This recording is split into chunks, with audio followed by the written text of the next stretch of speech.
Imagine this. It is the year 2050.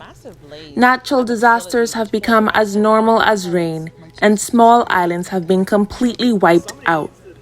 Diseases are running rampant, the air is heavily polluted, and food is scarce. Government authorities have not heeded the warnings, and hope for future generations is running thin. Luckily, we are only imagining, and the year is still 2021. If we take heed of our actions today, we can prepare for the impacts tomorrow.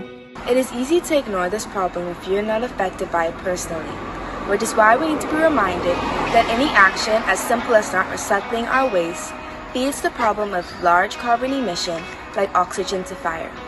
Hence why we as a team thought of some solutions we believe would be beneficial. We asked Dr. Bentley Higgs about his opinion on the government's current actions and actions that he believed should be taken, and why legislations such as this one is so important.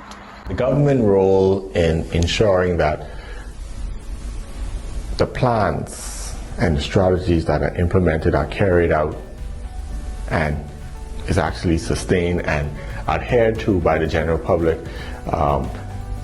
does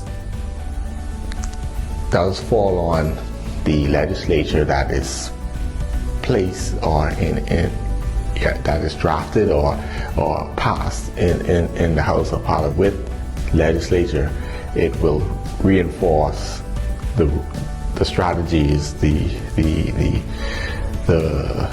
I guess the methods that we have in place in order for the smooth transitioning and to keep incoming waste coming in without it polluting the country at large. Our next solution involves repurposing waste as a resource.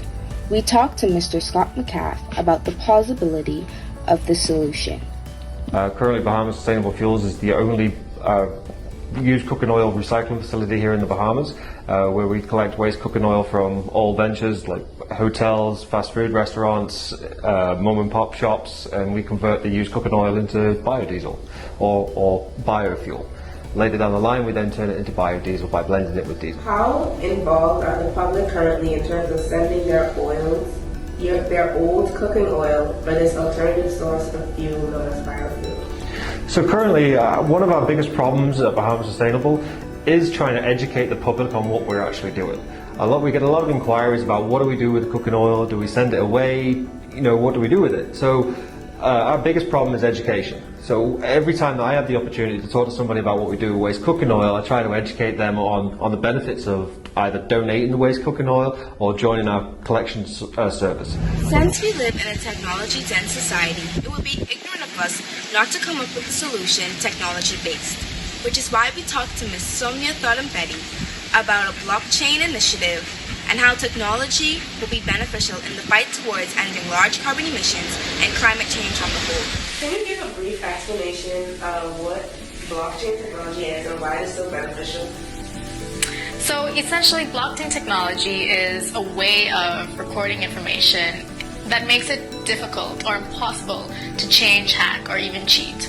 So it's essentially a digital ledger of transactions, and it's duplicated and distributed across the entire network on computer systems known as the blockchain. So I may be biased because maybe I'm involved in technology, but without a doubt, I do believe that technology will play an immense role in combating climate change.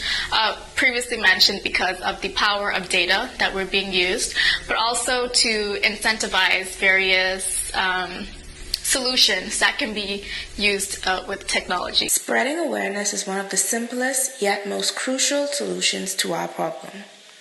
So I think the level of awareness of climate change is definitely growing, and people are becoming more and more aware as to the impacts of climate change, how they affect it, and the positive things that they can do to mitigate against some of the impacts.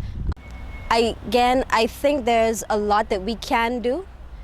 Even though there's a lot of activities going on right now, there's still a lot more that we can do. And the more that we continue to work together and continue to raise awareness in our communities, the more that we'll be able to do. So at the end of the day, I think it's about continuing to build capacity in our community so that we can make effective change. We have less than 7 years to achieve zero carbon emissions. Now is the time to evoke change. Will you help us?